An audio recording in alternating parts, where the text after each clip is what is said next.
Away from Erie News Now, live election coverage you can count on starting at 4:45. Tune in. It's starting in just seconds.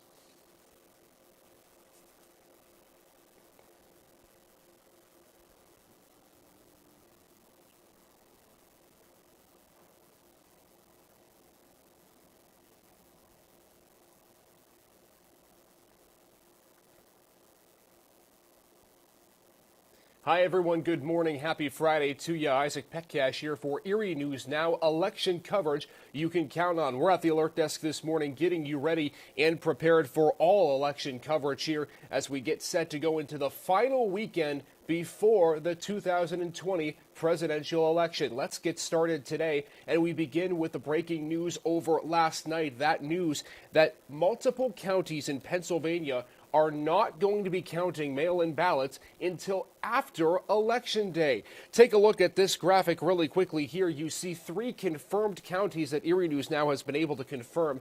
Beaver, Butler, and Cumberland counties have all announced that they will not be counting mail-in ballots until after Election Day. Now, several of these counties cite a lack of staff as the reason to why they're not able to count ballots. They say, in essence, we can't count in-person votes and mail-in ballots on the same day. So as we stand right now, it seems as if these ballots are going to have to wait until after the election.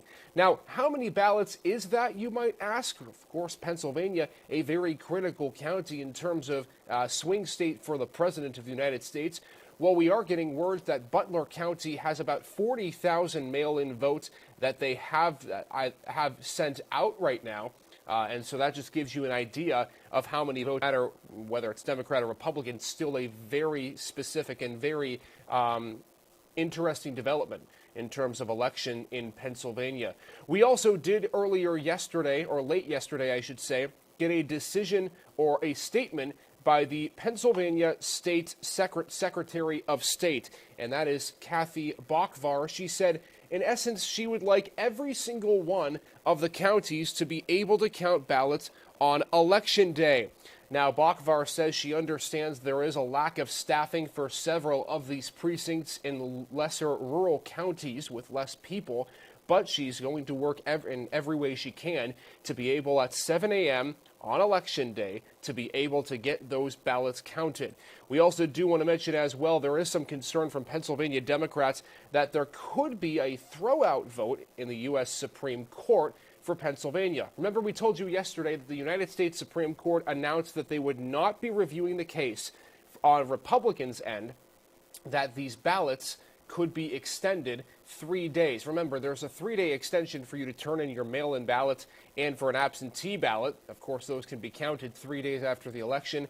Republicans in the Senate and House in Pennsylvania were arguing against this. The Supreme Court did not rule to hear that case immediately, but of course the Supreme Court could still take that up. So a lot happening right now when it comes to election in Pennsylvania. We know this, of course, a extremely critical state for both President Trump and Democratic challenger Joe Biden to win. Right now, though, it seems like it may not be getting called on election night if we continue to see these counties, and possibly more than the 3 we mentioned, not counting ballots on Election Day. We also do want to let you know here in Erie County and the surrounding counties that after talking with Doug Smith, the Erie County Clerk of Elections yesterday, Erie County is still planning on having mail-in ballots counted on Election Day. Doug Smith confirming this to me last night right before Erie News Now at 6. And so that is the plan right now for Erie County. The same is true for Crawford and Warren counties. We did get news earlier this morning that Warren County had to change an entire precinct of staffing, but commissioners say that is not going to affect in any way, shape, or form how the election turnout or the election ballot counting goes on a timeline.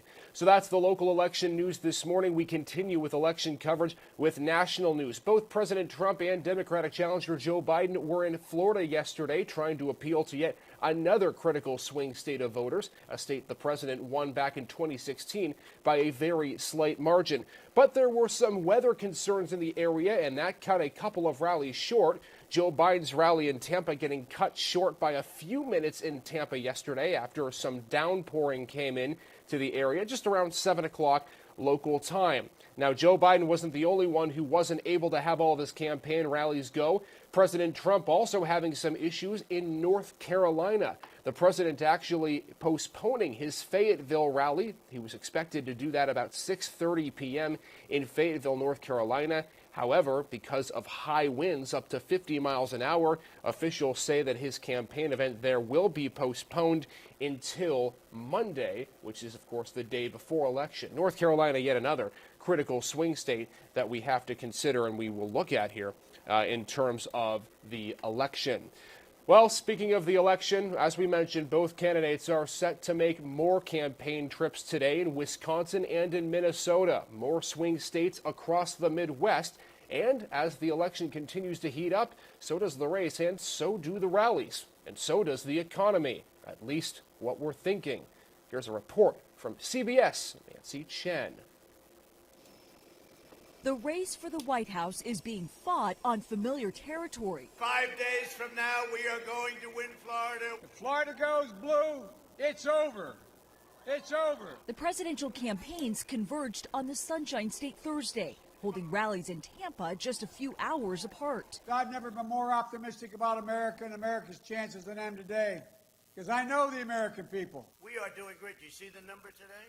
33.1 GDP, the biggest in the history of our country. While President Trump focused on positive economic data. We locked down, we understood the disease, and now we're open for business. Democratic nominee Joe Biden emphasized the White House's handling of the coronavirus. Donald Trump has waved the white flag, abandoned our families, and surrendered to the virus. Today, both candidates will be in the upper Midwest, a region where COVID-19 cases are spiking. Yesterday, House Speaker Nancy Pelosi formally ended pandemic relief talks with the Trump administration.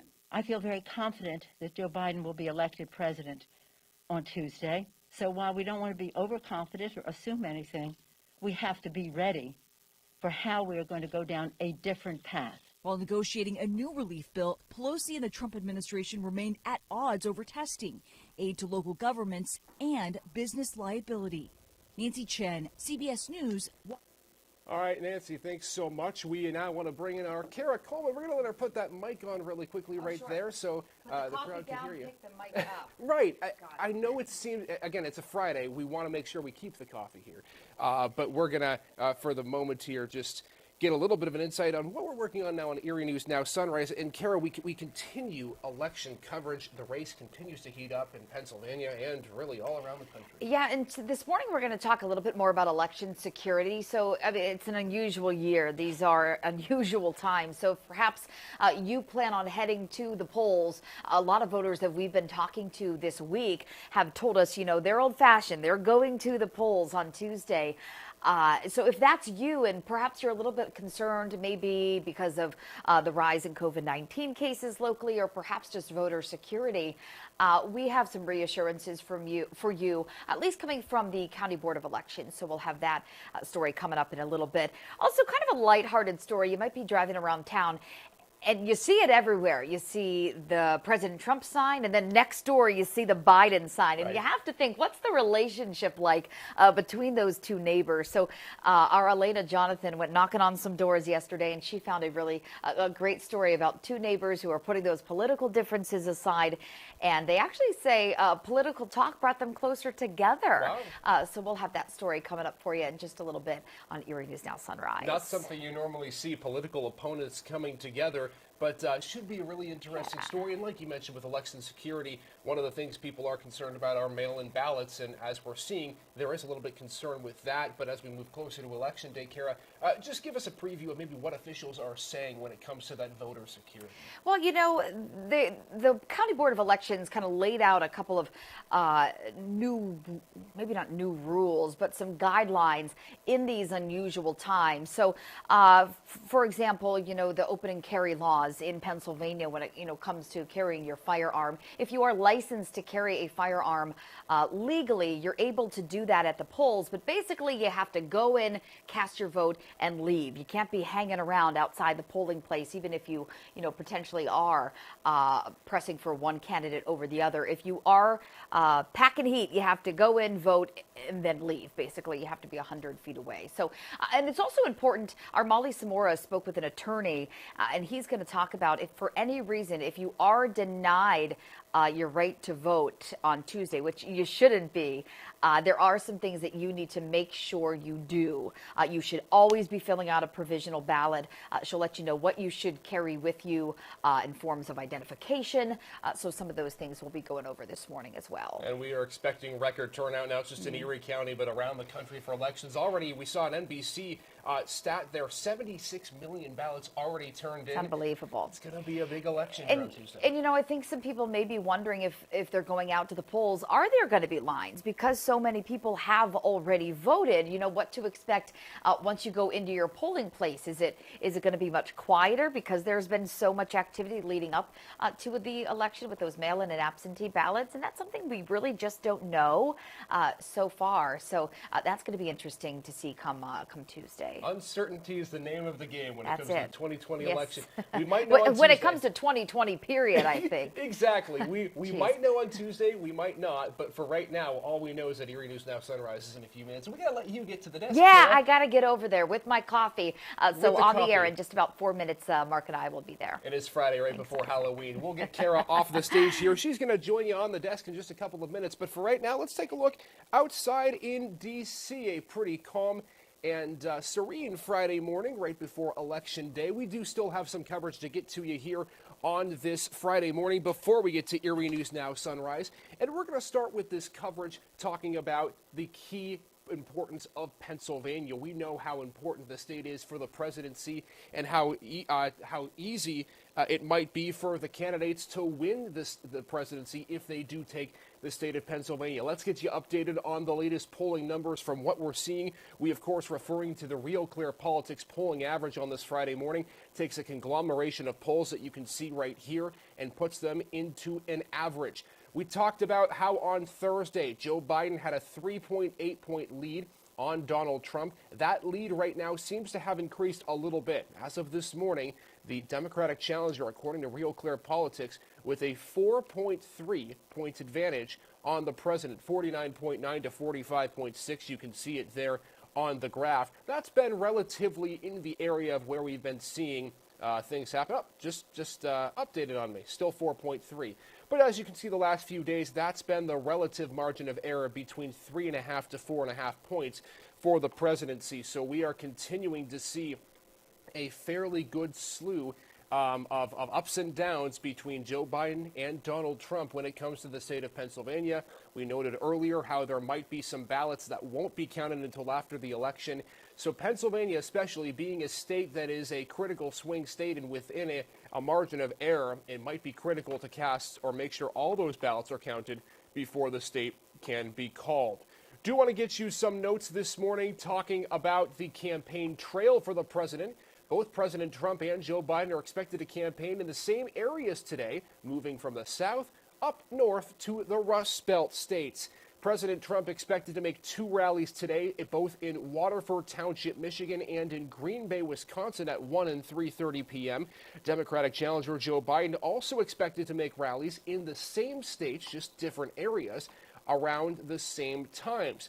Now, as we can tell right now, both President Trump and Joe Biden continuing to make campaign stops in critical swing states. We saw yesterday Second Lady of the United States, Karen Pence, coming to Edinburgh for a rally. We've already seen the president and Democratic nominee Joe Biden in Erie County in the last couple of weeks. So it'll be interesting to see if there are any sort of additional stops made by any of the candidates or their entourage in Erie County or Pennsylvania as we move closer toward the election, which is now 4 days away.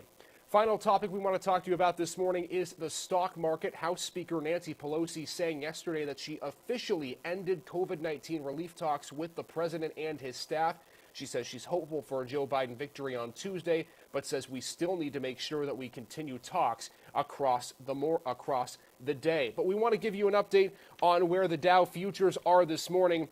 We saw yesterday, for the first time all week, they rose. Not looking like that today. Take a look. The Dow Jones operating expected to open about 400 points below where it was yesterday, which is not good signs for Wall Street and stock market investors. The S&P 500 and the NASDAQ also expected to drop as well. So the stock market not looking good for the fourth time in 5 days this week. Well, that's going to do it for me here on the Alert Desk. This has been election coverage you can count on. But as we mentioned, we're not done. We have 2 more hours of news for Erie News Now Sunrise. That starts right now.